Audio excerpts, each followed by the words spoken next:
Yo, ladies and gentlemen, welcome to 2024. I can't believe I almost said 2023.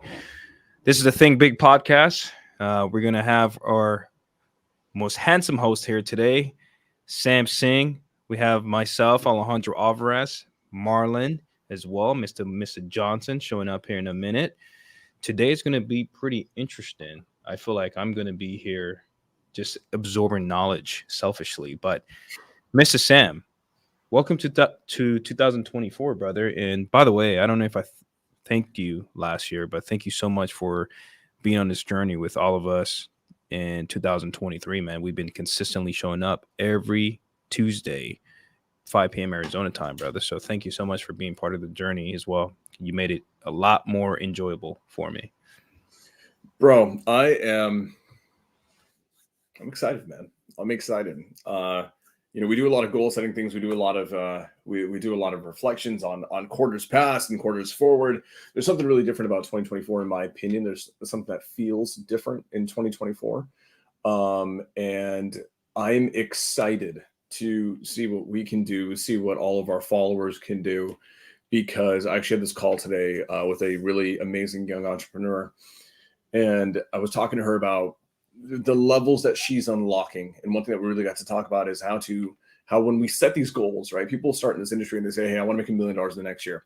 People don't realize like making $1 million in a year is not easy. That shit is hard. It is really hard.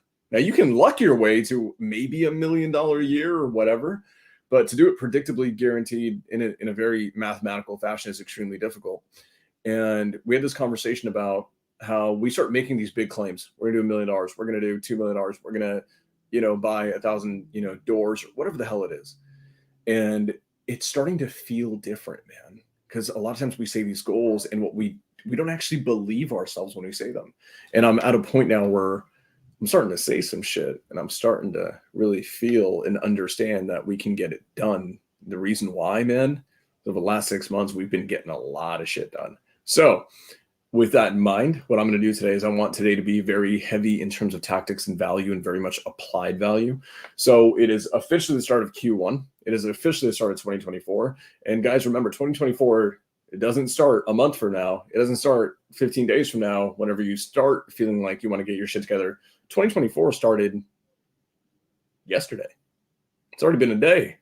We're already a day into 2024. And there's a lot of people who haven't gotten anything done yet. So for a lot of people today, what I want to do is I want to showcase to you how to mathematically, scientifically set a goal in terms of your revenue and find out what it's going to take to hit that. So with that being said, Alejandro, we are going to go right into it. And I'm going to show everyone how to A, set a revenue goal for a quarter, right? A quarter of the year. And then B, reverse engineer all of those numbers to showcase how you can scientifically hit that revenue from a very predictable standpoint. And then C, I'm going to give away the tools that they need to make sure they can do this on their own. So Alejandro, let's pick a goal, man. Let's pick a goal. What type of revenue should someone aggressively be chasing in Q1?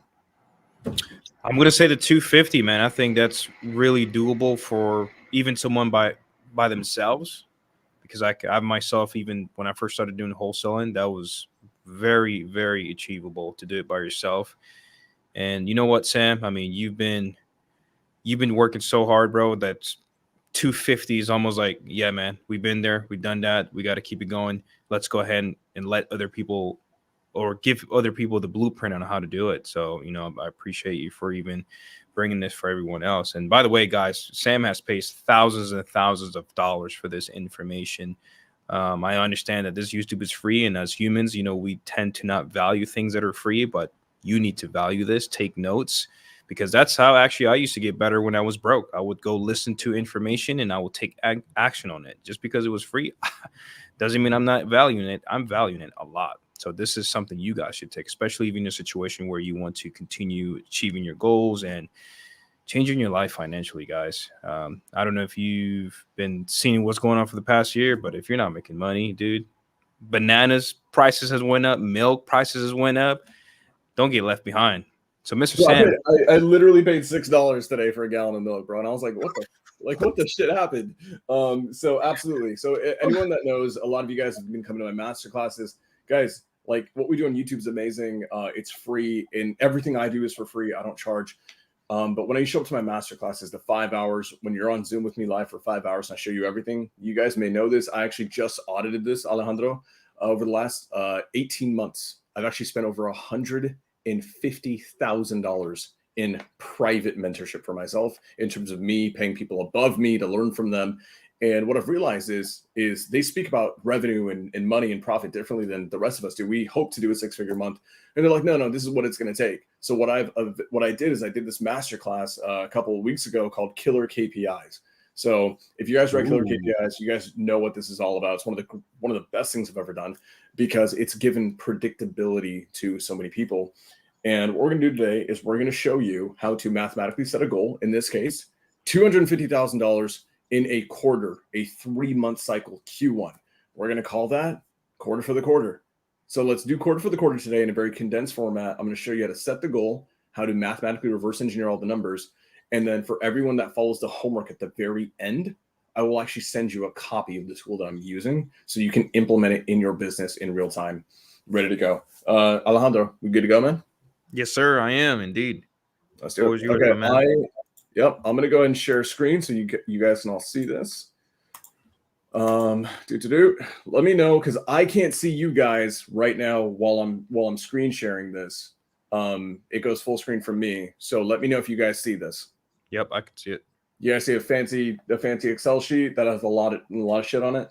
Okay, sweet. I want you guys to pay attention to this, okay? See on the bottom here, it's a start here. Part 1, revenue goals. Part 2, marketing. Part 3, team. Part 4, deals. And there's more that's hidden behind this. What's going to end up happening is this is actually, I didn't just make this right now for this YouTube live. Like, this is actually something that I've put together. It's taken me weeks to do it, to really showcase how people can set KPIs, track them, and meaningfully implement them in their business. Alejandro, you and I are both visionaries. I think you feel this as much as I do. As much as we understand KPIs are the most important thing, we typically hate KPIs, because as visionaries, we don't like thinking about the numbers. We don't like thinking about the little processes. And I am a firm believer that most visionaries in any industry fail because they can't comprehend or approach or implement KPIs meaningfully. And so what I've basically done is I have gone into every mastermind mentorship that I'm in, that I've paid over $150,000 for, all of them. And I went and reviewed all of their KPI sheets, all of their docs, all of their showing you how to level up as a business owner. And I basically said all of them sucked.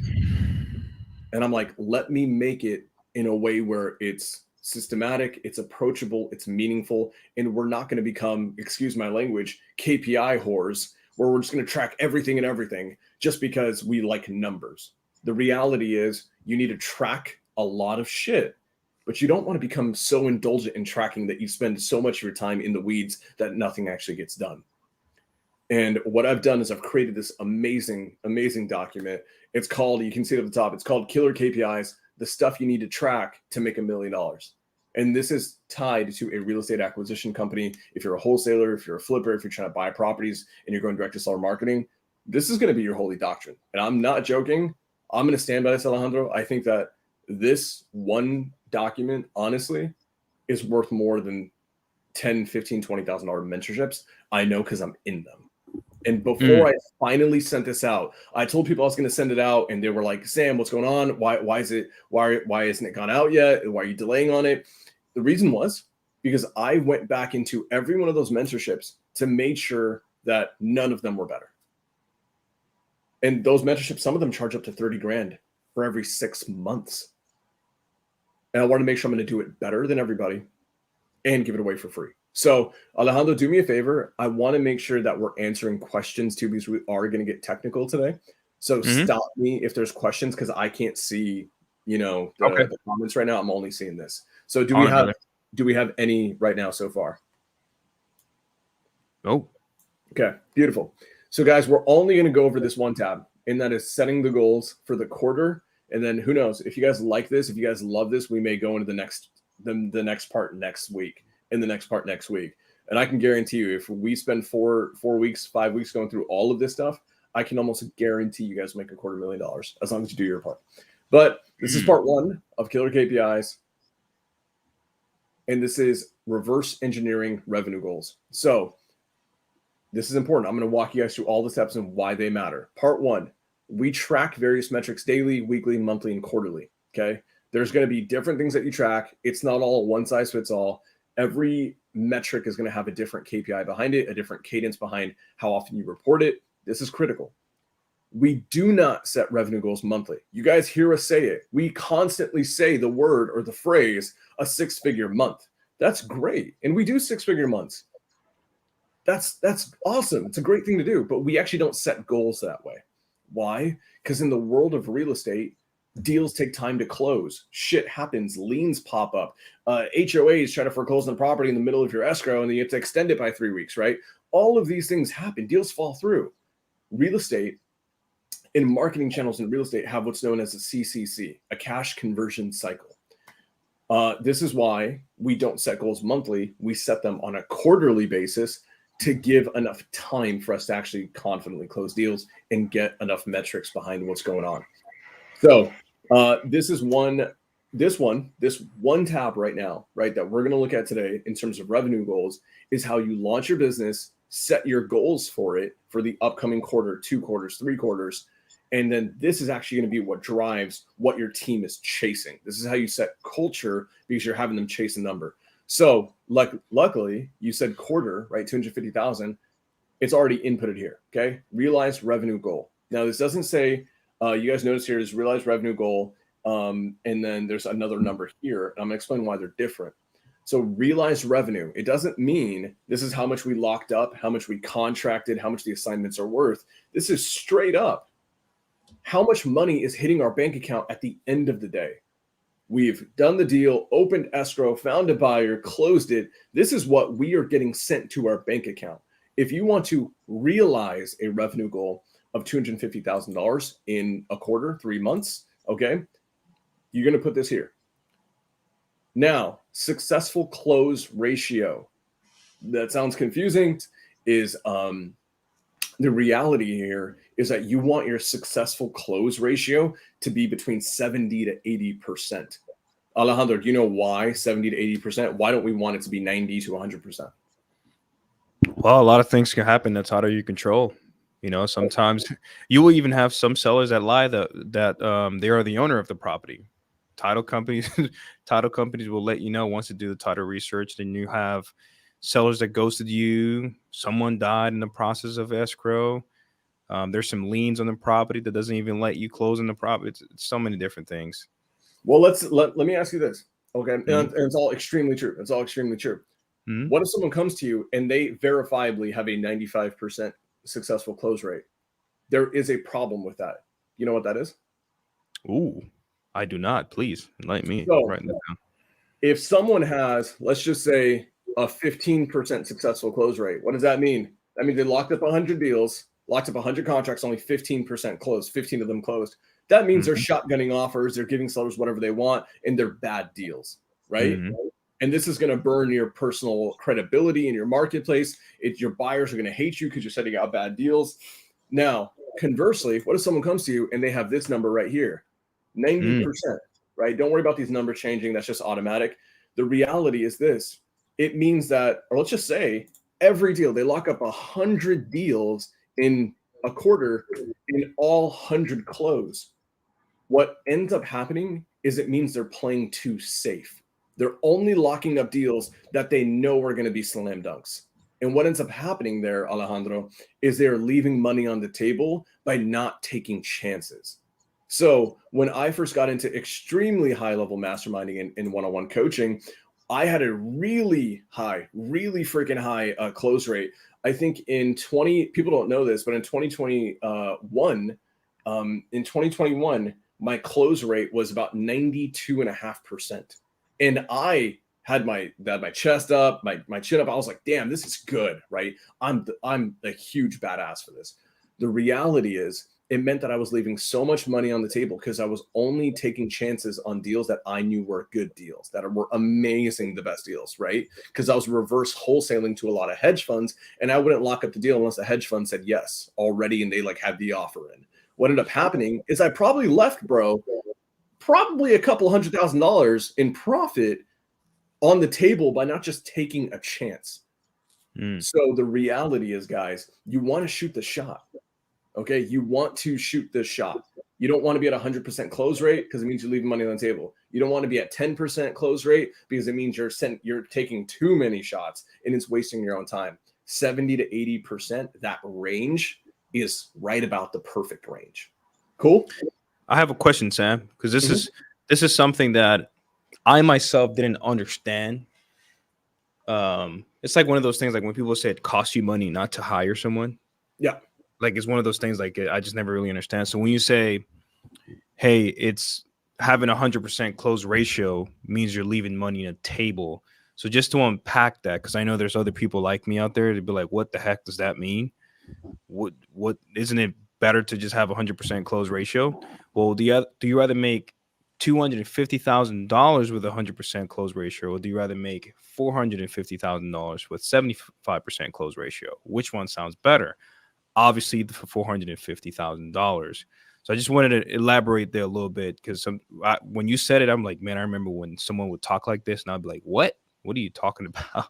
Yep. Oh, yeah. No, I love that. I'm gonna, I just saw this, so I'm actually hopping back into the back end here to the studio. I'm seeing this. Some people are coming in a little bit late. That's totally fine. Brandon, good to see you, man.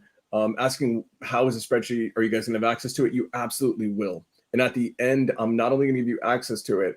You guys are actually missing a very viable, important column here. There's actually a column here in this J that is missing that I've deleted for this specific live. And what that is it's going to be an entire column of nothing but amazing insight into the spreadsheet, into every metric, into what to expect, what's a good range, what's a bad range, problems that will be uncovered. These are called Sam's Insights. So right there under J, you're going to have a ton of insight. So you're actually going to get more than what I'm just showing here. You're going to get a lot more, but that's only if you stick to the end and you do the homework at the end. But first and foremost, guys, I think I'm getting a lot of amazing feedback in the comments. Guys, if you're appreciating this, and if you're finding value in this, one, blow up the comments. I want to see what questions you guys have. But two, do us a huge favor. Take a screenshot, put it on social media, get your friends in. Because there's people right now who are they want to do $100,000 a month right now. They have no freaking clue how to do it, and save them from paying someone 30 grand to learn how to do it. Because I'm going to show you how to do it for free. So let's get back to it, man. Oh, and also, I just want to add, Sam, if I may, Yes. I want to add for those who are waiting for the Excel sheet, I challenge you to try to recreate the whole sheet on a notepad. Write it down. Understand what Sam is doing, because I've been one of those guys where I just like, okay, keep talking, wait for the Excel sheet, and then when I get there, I forgot everything on how this thing works. So I would challenge you to make sure you're taking notes along the way. Try to recreate the whole Excel sheet to understand it, to force your brain. And it's not necessarily to go back in your notes. It's just to force your brain to fully understand the mechanics of it when you get that Excel sheet. Yep, that is so good, because a lot of times people will give you KPI metrics of like, oh, well, what's your connect rate? Oh, what's your dials made? And they're going to say these numbers and they're going to hold you to a bunch of numbers. But if you don't understand why those numbers matter, if you don't understand, guys, and I should have said this earlier, the whole point of a KPI, Alejandro, is not to just get insight into your business. It is not to just know what's going on in your business. I'm a firm believer that a KPI, you should not track it. Just so you guys know, when I made this sheet, all these sheets, what I did originally is I tracked every potential KPI, and then I asked myself this critical question. Does this KPI not only give me insight on my business, but can I make a tangible business decision based on this number alone? People will track all the shit in the world, but if it doesn't point to a problem specifically in the business that you can then implement or take action on, it's useless. Excuse my language, but this is like KPI mental masturbation, honestly. This is one of those things where you start tracking shit that doesn't matter. So all of these things actually point to an element of your business that can be optimized or made better. But let's get back to it. So We don't want a 100% close rate. We want it at a 70 to an 80%. Let's meet it in the middle, 75%. If you come to me and I audit your business and you're at a 75% close ratio, I will be pretty happy with that number. Okay. Now, if I want to realize a goal of $250,000 in profit in revenue, and 75% of the deals that I lock up do end up closing, I actually don't need to lock up 250K in assignment fees or profit or revenue. What I need to do is actually need to lock up more. I need to lock up 333,333, right? Why? Because remember, I lock up this amount of money, 25% of that's going to fall through. It's going to result in me having this. Does that make sense? Yep. Awesome. That's something so critical. People, when you want to make $250,000 in a quarter, right? Don't go lock up $250,000. Lock up more because stuff will fall through. So, and if you guys want to know, how do we actually get this number, this tool right here? What you're going to do is you're going to take your realized revenue goal, okay? And you're actually going to divide it by your close ratio, not multiply it, divide it by your close ratio of 75%. It'll actually give you this number right here. And remember, guys, I don't want you getting too caught in the weeds right now in this live because I will send you all this along with all of Sam's insights. Just process what I'm trying to teach right now. So next up, what's your average deal size? Gross, okay? Not what you're taking home to your pocket, but if you go and contract a seller, sell that contract for $15,000 or $20,000, is your average profit or revenue 20,000? Is it 25? Is it 50? Whatever it is. If you're a flipper, it's probably going to be higher. If you're a wholesaler, it's probably going to be a little bit lower. For this instance, Alejandro, do you know what your average deal size is right now? For me? Yeah. Oh, last quarter it was about 12K. 12K. So what I'm going to do is I'm actually going to use Alejandro's numbers just so we have an applied standpoint.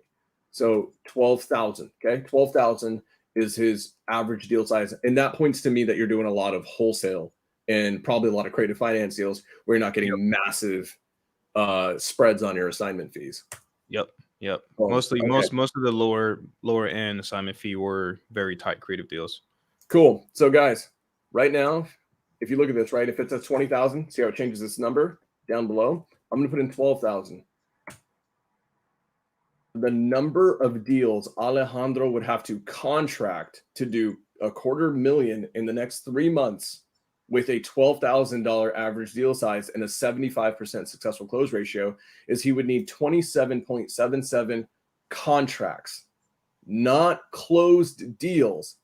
Because remember, 25% are going to fall through. He needs to lock up 27, almost 28 contracts to be able to end up with this goal up here. So I like it. Yep. One of my acquisition guys actually did 27 by himself last month. It's pretty crazy. Actually, November. Sorry. Yeah. Easy. Amazing. Well, okay, now we go. How many offers per contract are you averaging? Okay. Mm-hmm. And now, if you are averaging, if it takes you 7 offers now, I want to be very clear. This is going to be in the Sam's Insights. It's not here right now because I don't want to distract the screen too much. But what I want you guys to know is that you're not going to shotgun offers. An offer, a legitimate offer of this is what we're going to pay for your property, whether it's a creative or a cash offer, should only be going out to sellers who've been taken through a qualification process or call. If you just talk to that seller for the first time and say, hey, I want 250, you're like, cool, we'll offer you 220. That is not a qualified offer. You don't know the landmines. You don't know any of the problems that are going to be uncovered there. You need way more discovery, and you need to know that this person's real about this. Okay. Anthony asked a great question. I have a mandatory team meeting at 5 p.m. PST. How do I go about the spreadsheet as well? So Anthony, easy. I'm going to give you the homework up front just because you're here and I'm nice. All you have to do is simple. Once you have to be subscribed to all of us, to me, to Alejandro, right? You got to be subscribed to us. But 2, this is the most important thing. Take a screenshot and then share this on social media and tag us. Tag Alejandro and me. That way, what's happening is 1, you're helping us because we're reaching more people. 2, you're helping all the other people around you do more deals because they're going to crush and they're hopefully going to come find this video and get the spreadsheet as well. You do that. Subscribe to both of us. Take a screenshot, post on social media, tag us, That's it. Those two things. Once I see that, I'm going to get your email and I'm going to have my team send it to you. Epic. Okay. Moving on. So, offers. How many offers to contract? Guys, you should not be shotgunning offers. You should only be sending out qualified offers to people who've been taken through a really proper discovery process. If you are averaging 10 offers per contract, that means you've taken 10 sellers through a qualification process. And then out of all those 10 offers, only one of them lands in the contract. That's a horrible number. Horrible number. The reality is this number should be between about 2 and 4. Okay. And what that specifically means, and like Sam, why not 1? Wouldn't it be amazing if for every offer I got a contract? It's the same problem as the success ratio. That means that you're leaving money on the table, right? That means you're leaving money on the table by not shooting a shot here and there. If it's too low, right, 6, 7, 8 offers per contract, what ends up happening is you are actually shotgunning too much and you're not refining. So you don't want to be perfect, but you don't want to be horrible the opposite way. 2 to 4 is the right healthy amount. And then the reality is if it's too low, I can almost guarantee the problem is in your sales process. It's not in the lead quality. It's not in the marketing. It's in your sales process. Alejandro, what's up? Can you give us a top 3 most indicator of a qualified seller that's ready for a qualified offer? Oh, so good. So we'll take sellers through a qualification process and an indicator. So 1, are they going to have all the pillars, right? The 4 pillars? Not all of them, but most of them for the pain point to matter. For us, very specifically, our solution has to solve their problem. Big time. It has to solve their problem. Also, we need to know that this is the right time for them to make the decision. If we sense that they're not hurting enough to make the decision tomorrow or today, and they can wait 6 months, we are not sending out an offer. We're going to put them in a follow-up sequence and keep following up until they're ready. So 1, there has to be compatibility with our offer being a solution to their problem. 2, they have to be willing and present in making a decision. And 3, we have to know that if we shoot out this offer, right, that they're not going to shop our offer. Those are 3 really big ones for me. Because if they can shop it, it means that they've got time and freedom to do other things. It means that we're wasting our time. Alejandro, do you have 3 others that are important for you? Honestly, bro, I think those are the best ones. I mean, there's always going to be more, but just so we don't confuse the guys, I think this would be the best ones. I love it, bro. Okay. Solutions that solve the problems. 4 pillars is 1. I know you didn't really count it as 1, but it's up there. Need to make sure they are ready to make a decision and not going to shop or offer around. And that's great because we get like quadruple commitment before we send an offer. Like, okay, great. So if this makes sense, we're ready to sign an agreement literally right after that. Oh, like, so good. I'm going to add just a 4th one here. That's so important. He just mentioned it, and this is so important. We do get a verbal commitment. Okay, a verbal commitment that if I put my offer in front of you, are you ready to make a yes or no decision on our offer today? Yep. So they have to be in a position where they are agreeing to us. They will make a yes or no. No maybes, no ghosting, no let me think about it.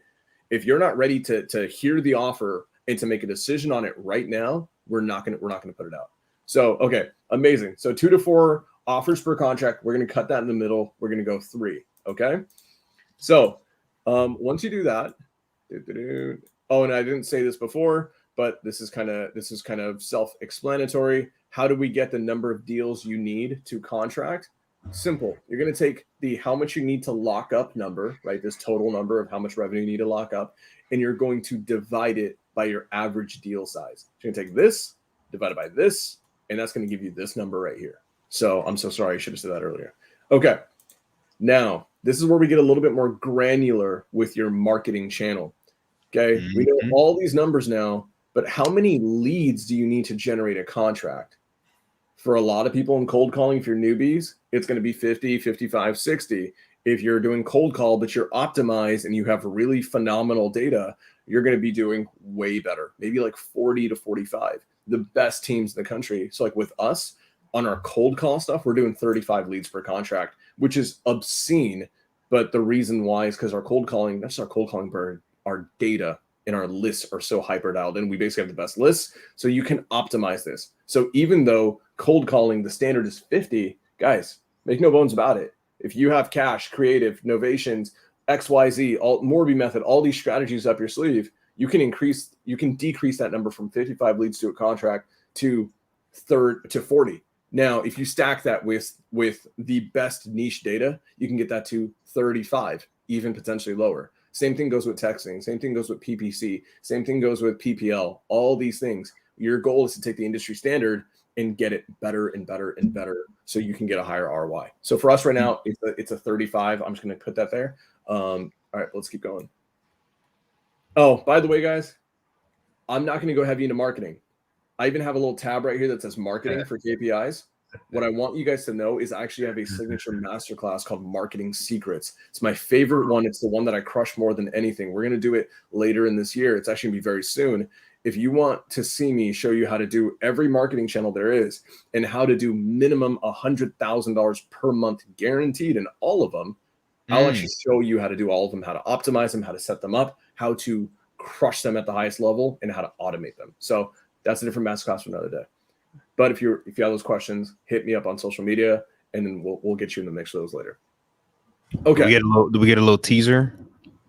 Little sneak. I'm sorry, guys. I tried. No. Because, and here's why. Last time I did it, I had 550 people for 5.5 hours. I think this one's going to be even bigger. And I'm actually contemplating right now, man, I'm playing the hard decision because I'm going to make it better than I've ever done it. And I'm thinking about not increasing it because I was thinking, do I go big and have 1,000 people on the call and open it up to that many? Or do I actually limit it to Zoom's default, which is 100 people? So Bro, your master classes are so good. Yeah. Thank you. Yeah, we'll see, man. We'll see. Okay. But moving on, guys, we know here's our revenue goals. So if I want to make $250,000 in a quarter and I'm closing 75% of the deals that I lock up, I actually need to lock up $333,000. Okay. If my average deal size is 12,000, okay, I know simply, definitively, I need to lock up this amount of deals, 27.7 deals in a quarter in that 3-month time frame. If I'm averaging 3 offers per contract and it's taking me 35 leads to get a contract, we can move into the next phase. Okay. And this is part 1.1, which is offers needed to hit goals. So you guys thought we were done. We're not done yet. So team members need your acquisition reps. And some of you guys, you are your own acquisition rep, and that's okay. Eventually you'll have people who work underneath you. When you do have them, just know this. Your team members need to be held to making qualified offers after sellers have gone through qualification calls. So I just did the same thing while reading it, but whatever.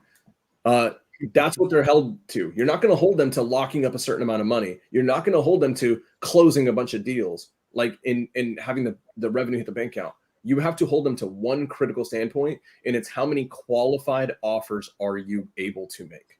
That's what we hold them to. Number 2, you do not immediately, so I said this, hold your acquisition reps to closing deals. You hold them to the process of making qualified offers.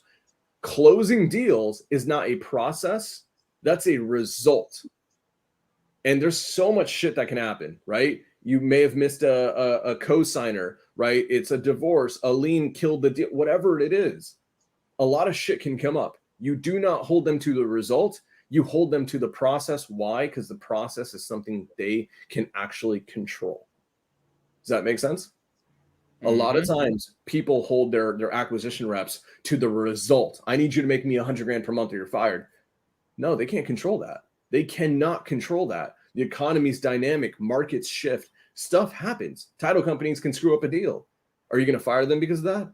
You only hold them to the variable they control, and that's making the dials and making a qualified offer on a seller who's ready to hear it. You hold them to that and you do your part in giving them the leads. Easy. Okay.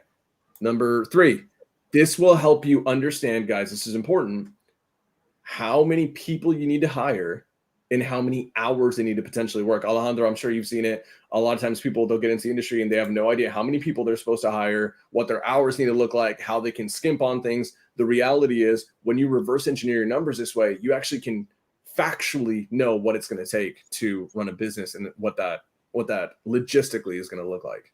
Mm-hmm. Okay, let's get into it. We're going to start on a quarterly basis. Okay, I'm going to show you how many offers and leads and contracts need to be locked up on a quarterly basis, and how to go from quarterly to monthly to weekly. Okay, so a lot of these numbers are actually the same as before. So quarterly, if we want to realize revenue 250K, like we know that's our goal, to take home that money, or our business takes that money, the projected revenue that we need to hit is 333. You guys get that? The amount of contracts is, this is wrong. What was it? 27.77. Go ahead and change that. That was just because that was the number that we had up top. So I'm just going to change that up here. The number of offers. Remember, if it's taking me 3 offers, okay, 3 offers to get a contract, and I want to lock up 27 contracts, my team over that quarter, those 3 months, has to send out 83 qualified offers. Now, Alejandro, I want to ask you something, bro. Mm-hmm. Saying $250,000 for someone who's on the newer side, like that sounds uncomfortable. But if I just tell you, hey man, I actually don't even focus on the number of $250,000, don't even focus on the number of 333,000, don't even focus on the number of 27, 28 contracts. I want you to think about one thing alone, and that is making 83 qualified offers over the next 3 months. Mm-hmm. That sounds a lot more doable, doesn't it? It does. A lot more doable. And when what I found also too is to like break it down into monthly, weekly. That way it sounds less daunting, or to take the information, quote unquote, less daunting. Yep. It depends on the person. Depends on the person. Easy. And you're right. And that's why on the next couple of segments, I actually broke it down that way, and you're going to see it. And it's going to become stupidly easy. Now, if we know we're averaging, 35 leads per contract, doing cold calling, guys, and I have a tab for marketing here where I break down cold call, texting, direct mail, PPC, PPL, all of them. Okay, but we're going to use cold call specifically. If I know if I'm generating to do 35 leads per contract, and to hit this number, I know I need 972.2 leads. Okay, 972 leads effectively. What is that number? It's the 35 leads per deal times by the number, or per contract, times by the number of contracts we want to hit, right? 35 times 27.7, we get this number. This number can feel a little bit daunting, but if you have a team of cold callers, it's actually not that hard, especially if each one that's a good VA is generating 2-3 leads a day minimum, right? You can actually get this number in 3 months pretty effectively. It's actually a lot easier than people think it is. But because I want to make things more bite-sized, I want to make things more attainable and approachable, what we're going to do is we're going to take it one step further, and we're going to go into monthly. Now, guys, I want you to see that all I'm doing here, and remember, you're missing a whole column here in J that I've deleted because I didn't want to distract everyone. Sam's insights are here. So right now you have me narrating all this and commenting on all this. Don't worry, when you get this, if you do the homework, you're going to get all the insights on the side so you can properly. Now, what I want you to do is don't even worry about these numbers. Don't even worry about these metrics. I actually want you to start with Sam's insights. Okay, realize revenue. Read Sam's insight in column J first, because I'll give you context and how to approach it, and then start thinking about the numbers. It'll help you internalize it more. So on a monthly basis, if I want to realize $250,000 a month, what I'm really realizing is 83.3. Guys, if you guys didn't know this, by the way, these metrics, $250,000 here, 83.3 here, you times this by 12. This is a monthly, right? Times this by 12. What does that equal, Alejandro? Un millón, a milli. It's a milli. If you guys actually do this and you can sustain this, you will actually make $1 million in a year. Now, I could have overwhelmed all of you guys by saying, let's do $1 million next year. Let's do $1 million in 2024. That sounds really freaking daunting. But if I say, hey, let's focus on doing 250 grand over the next 3 months. Let's focus on doing 83,000 over the next 1 month. It's a lot more attainable. It's a lot more reachable.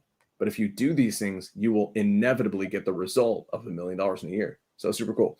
So what am I doing to get this number right here, Alejandro? What am I actually doing here to get this number? All I'm doing, qualified offers, man.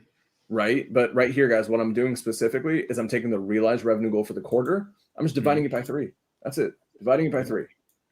So this is what I have to get in the quarter. Divide that by 3. In a month, that doesn't seem as hard, right? 111 total revenue, gross revenue locked up.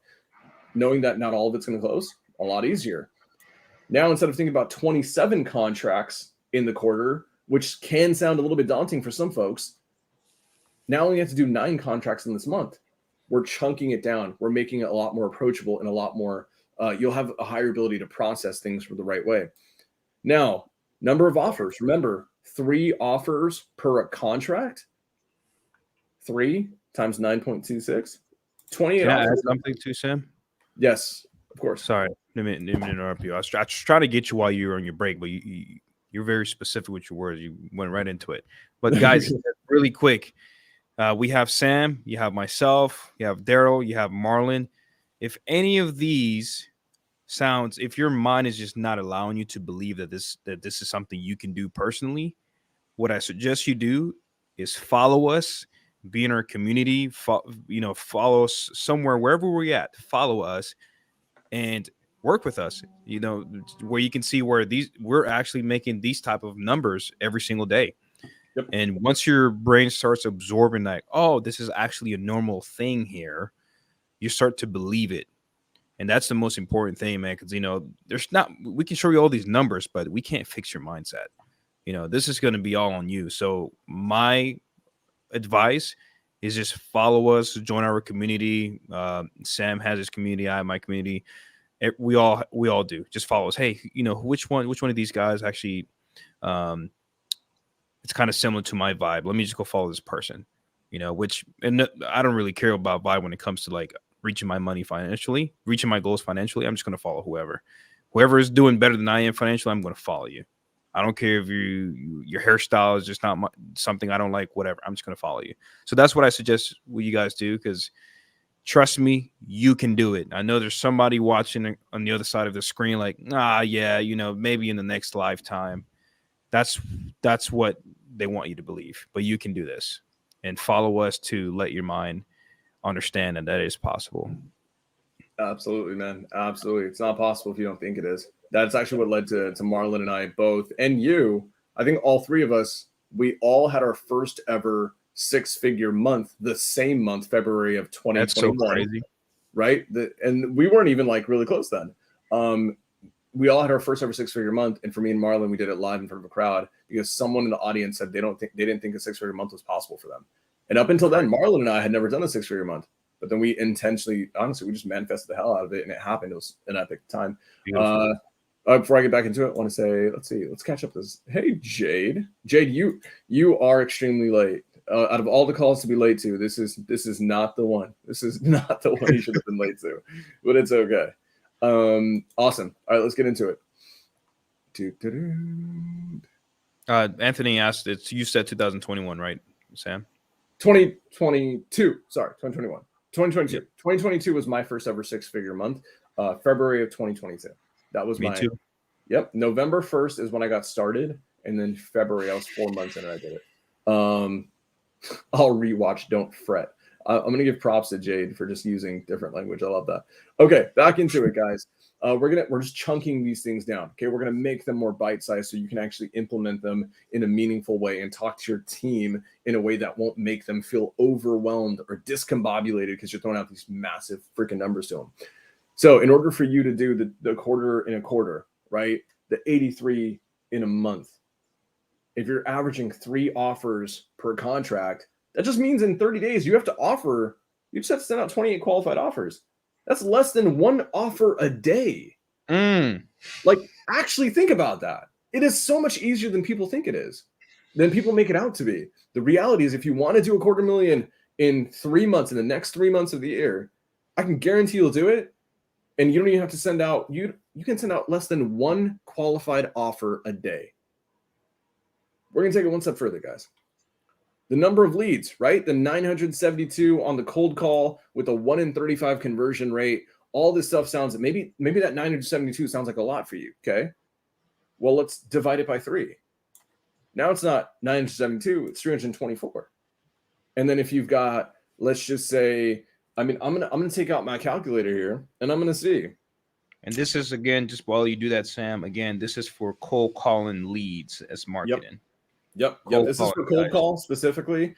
And guys, I can only go over so much in the less than 12 minutes that we've got left. So I have to stick with one. I wish I could do all of this with you. I'll do that on marketing secrets. And that's why we need 5 hours for that one. 324, right? If you have, let's just say you have a cold caller, a good one's going to average 3 qualified, decent enough leads a day.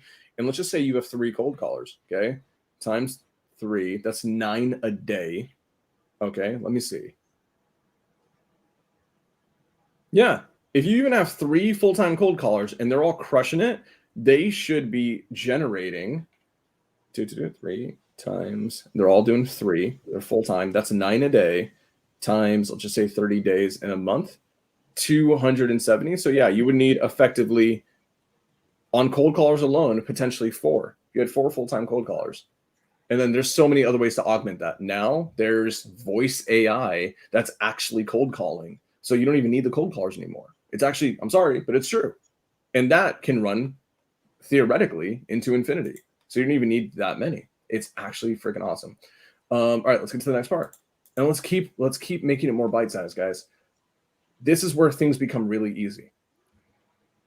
If you want to make $250,000 or realize that revenue, you're not really making $250,000 in 3 months. All you're doing is you're making 20 grand in a week, which for a lot of people, that may seem like a ton. That may seem unfathomable. But trust me, when you get really good at this business, that's like, oh, okay. That's 1 to 2 deals a week. Okay. Projected revenue. I just need to lock up 27. My acquisition reps need to lock up at least 27K. That's 1 to 2 deals a week. Number of contracts. Think about this. It's no longer the 27 contracts, Alejandro. In a week, just lock up 2.3. Yep. If it's you and maybe you have a closer, even a solo person can do this. Alejandro, you said your acquisition manager did how many in a month? 27 contracts. 27 contracts, 1 person. Imagine if you have 2. Imagine if you have 3, right? And if you have 3 people, guess what? You divide this by 3. Then it's less than a contract a week. That's obviously an arbitrary number, but you guys get it. Number of offers. They're averaging 3 offers per contract. In a week, you just send out 7 offers, right? 83 may have felt overwhelming for some of you guys to think about. But number of offers, 7. That's it. Basically, like we said, an offer a day. And if you have 30, 31 days in a month, depending on the month, about leap year or whatever. Hey, look who's here. Who is it? I can't see. Mr. Johnson's here. Sam's in absolute like savage mode right now, breaking down killer KPIs. Like this is insane. Absolutely. He's doing the thing, bro. He's he's the one. He's from the Matrix. He's the one. Neo. He's the That's one. Timmy Neutron right there. Love that, dude. Good to see you, man. Hey, I need to say this, guys, publicly. If you guys didn't know, Marlon ran 100 freaking miles this past week. Same, dude. This guy's like, wild. I hope you guys realize that. Like, if anyone thinks like this is hard, like making $250,000 in the next quarter, you guys think that's hard? Imagine running 100 freaking miles. This is gonna be your new hashtag, bro. 100-mile Marlon. Oh, dude, I wish, but like I definitely think you killing it in business is way more difficult than me running 100 miles. Like this is fun. Although, by the way, this year I'm super hyped and like super excited about like what we got planned to do in business this year. So like, is everyone watching right now? Like is everyone committed to going out and making $250,000 in the first quarter of 2024? Heck yeah, we actually got a few questions. Actually, not a question, but a statement here. Which is this one, Marlon? Maybe this is a good little warm up for you to come in right here. What would you say to? By the way, am I totally like just like hijacking what was happening here? I don't want to be hijacking anything. Like I got home in time. I was like, I want to jump on and I want to learn from Sam. Like No, you're good, bro. You're good. No, we're glad to have you, man. I felt like something was missing today, and now I feel whole again because you're back. But yeah, this is actually a great question. Oh yeah, Anthony Johnston says my problem holding me back is submitting the contracts and being confident while doing so. So actually having the confidence when submitting in offers and submitting contracts to get signed by homeowners and realtors. It sounds like. Yeah, that's pretty much what we're talking about. Yeah. Yo, could I know Sam's got some sauce for this, but is it cool if I share on this one real quick? Because this was a game changer. Because Anthony, when you're submitting contracts and you're putting in those offers, the fact that you're saying like you're afraid, you're like not having the confidence while doing so, it's good that you're aware of that because that can be felt. Absolutely can be felt. And your energy, my buddy Zach would say to me that your energy enters a room and enters a conversation far before you ever do, far before your offer makes it into the room, far before your words make it into the room, far before you make it into the room. And the room is metaphorical here, right? It's figurative. The idea, though, is the energy you carry about you is going to lead the way. So when we're looking at the fact that there's a confidence missing, what you're telling me is there's a lack of understanding of what you do and what you offer. And the fact is you are the buyer, my friend. When you go into the marketplace, you are the buyer, and the buyer is buying as an option. See, when you go and you submit that offer, you don't actually have to buy the property, but they have to sell. Remember that positioning, because when you're worried about, but I'm not confident, remember, you're the one, you're doing this optionally. You're looking for a good deal. And if it's a good deal for you, great. You're happy if you buy. You're also happy if you don't buy. But when you start saying that you're not happy if you don't buy, when you start worrying that them saying no to the offer is somehow a negative reflection upon you, you're misconstruing where you stand in this power dynamic. You're here to solve a problem if it works in the way that you solve problems.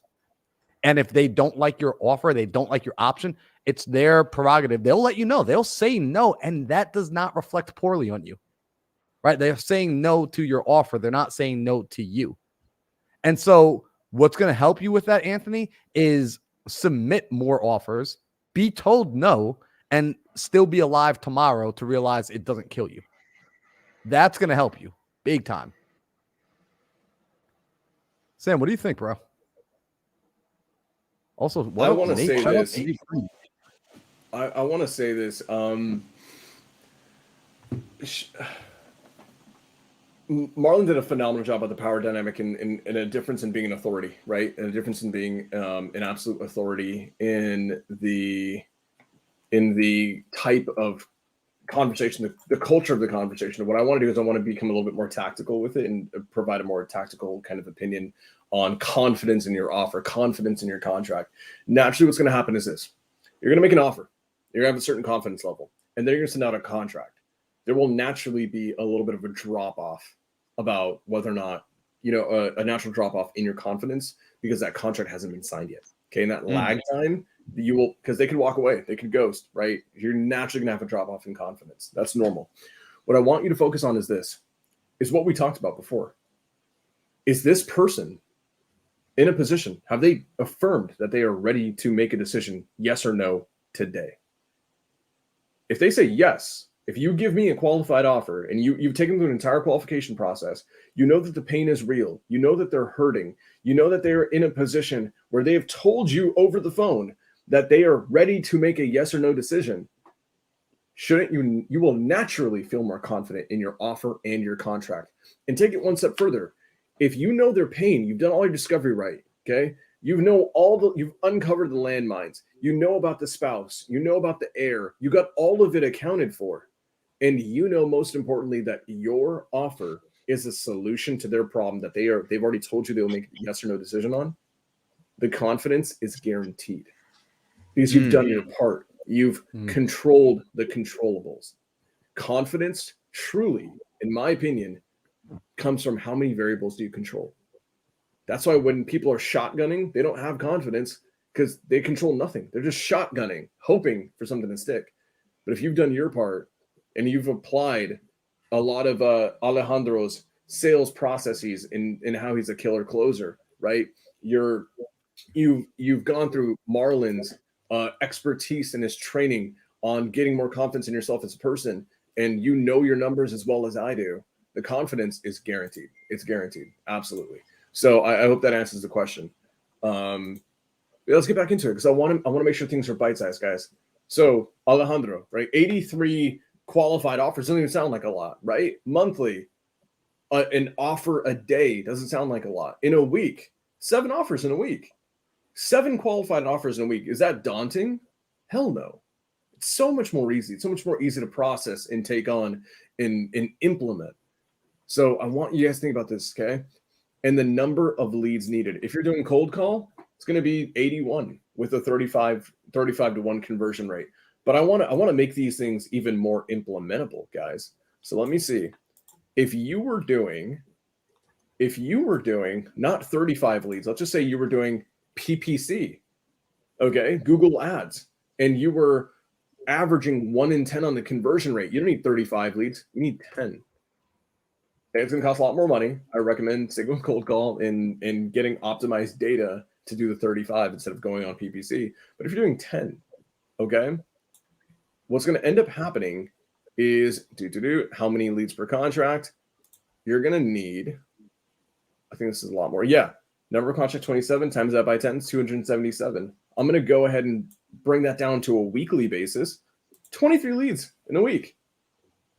It's not hundreds, it's not thousands. In order for you to make $250,000 to your bank account, not in profit, not in gross revenue, and deals are going to fall apart. No. $250,000 to be wired to your bank account over the next 3 months, and you're using PPC as your marketing channel, you're going to need 23 leads a week. Alejandro, does that sound a lot safer? Does that sound a lot easier, a lot less daunting? Yes, absolutely. 1,000%, brother. Awesome. Now, what I want to do is, because we are absolutely running up on time here, I want to show you guys what you're actually going to get as long as you do your part. So we've said it before, and I'm going to say it again. If you guys want this sheet, I'm going to show you what this sheet is. It's actually sick for all you knuckleheads that missed killer KPIs. I'm going to stop sharing this one, and then I'm going to go ahead and close this. And So as I mentioned, Marlon doesn't know this because he wasn't here. I actually took a giant column out of the entire thing, and it was the most important column on that entire presentation. I'm going to show you guys what that looks like right now. We go here. Boom. So killer KPIs, the stuff you need to track to make $1 million in 2024. You guys see this, right? Yep. See all this? Here's the most important part. A lot of people are going to charge you stupid amounts of money for them to tell you to go track this, that, and the other. And if you have zero context about why it's important, what it means, how to make pivots in your business based on it, none of it matters. It is not implementable. As human beings, we have to learn with context.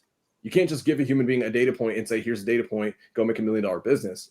Without context, people cannot implement. So I spent an obscene amount of time going through every metric, right? Explaining each of them, explaining how to get them, what they mean, what an industry standard is, what you should expect, what's healthy, what's not.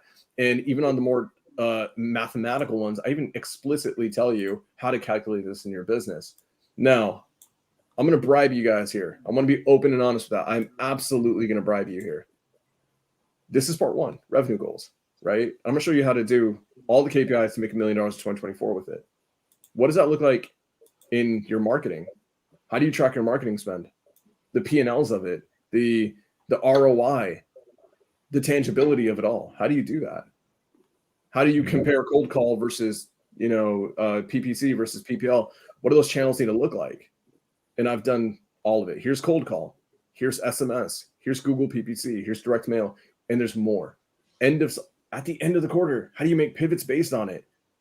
All of this data, and the cool thing, guys, is this is all data from stuff I've actually done in my business. This is stuff that I've paid over $150,000 over the last 18 months learning. On a lot of this stuff, I've had to spend and lose a shit ton of money to learn all this. If you're hiring, this is going to be really important. I'm going to do a masterclass this year about how to build a spec ops team, how to build a goddamn SEAL Team 6 of real estate acquisitions. That's going to be a separate masterclass for a separate day. But how do you hold them accountable to things? It's all right here, guys. Deals, deal tracking. How do you make pivots? How do you actually know when to pivot in a business? All of it's here. And then I'm not going to show this because this is the most important tab right here that says bonus. That's an epic one. I'm going to give that to you guys later when you get the sheet. But here's, if you guys want this, it's simple. 2 things. You have to be subscribed to each of us. It's that simple. Alejandro's got it. I've got it. Marlon's got it. We have our Instagram @ on our tags. This is all you have to do. Take a screenshot, right? From later say, we're probably all going to smile at some point. Take a screenshot of it and then share it on social media and tag us. You do that, and I will send you the Killer KPIs document. Guys, that shit costs probably, if it was in any other mentorship, they'd probably charge you 20 grand for it. I'm giving away for free. That's the homework if you want it. That's it. Alejandro, do you have anything you want to wrap up with, man? Yes, I would love to. Absolutely. I don't think Anthony Johnson is here, but for anyone who's needing the accountability or need help sending offers, need help underwriting deals, or you're not too confident about the deal you want to send an offer to, I have a free Discord channel that you guys can join. And there you have full access to my team, and we show you how to submit leads to us. And any lead that you guys submit to us, we always record a Loom on step-by-step on how we got that done. So if you're needing some help, feel free to join the Discord. And yeah, that's about it. That's all I want to wrap it up with. And thank you guys for this year. It's going to be amazing. Dude, I love it. I actually want to highlight something real quick. I just saw it and I just lost it. This is for me. I'm going to just take a minute to talk about this. I'm looking forward to connecting with you all in San Francisco. So it's just going to be me. So for anyone who's watching who didn't know, I am going on a massive tour. I am speaking on so many more stages than ever before. I actually have 6 speaking events over the next 6 weeks. So in California, if you're in California over the next week, I have 3 events I'm going to speak at: San Francisco, San Diego, and LA in West Hollywood. So if you are interested in any of those events, they're free events. Come meet me, come meet my friends. I'm going to show you guys how to make a ton of money in real estate and how I'm personally going to crush it. Show up, meet me in person. This is amazing. I love being here with you guys and interacting with you guys, but getting to meet you in person is the best thing ever. So if you're in Cali, come meet me on the Cali tour. Shoot me a DM on Instagram. That's going to be, I think San Francisco is January 6th. So in 4 days, I'll be up there. Marlon, I'm just glad to be with you, man. I'm just so sick. It's just so cool to start off 2024 with Marlon freaking Johnson. It's the right way to do it. Sam, like, how can I, like, do I need to buy tickets to come see you? Like, can I fly out to California and come hang out? As long as you, I was about to say something stupid and inappropriate. No, dude. Bro. And it's cool. You and I are gonna do some epic stuff this month. I think you and I again are jumping out of a plane. Dude, we're jumping out of planes in January. That's sick, man. Yeah, we're jumping out of planes in I'm pretty freaking excited about that. Love it, guys. You guys crush 2024. And remember this, guys. I said it before. I'm gonna say it again. 2024 doesn't start next month. It doesn't start next week. It doesn't start tomorrow. It started yesterday. Clock's ticking. Mm-hmm. Be aware of it. Hold yourself accountable. Get shit done. And if you're new, go make $250,000 in the next quarter. All right. Love y'all. Peace.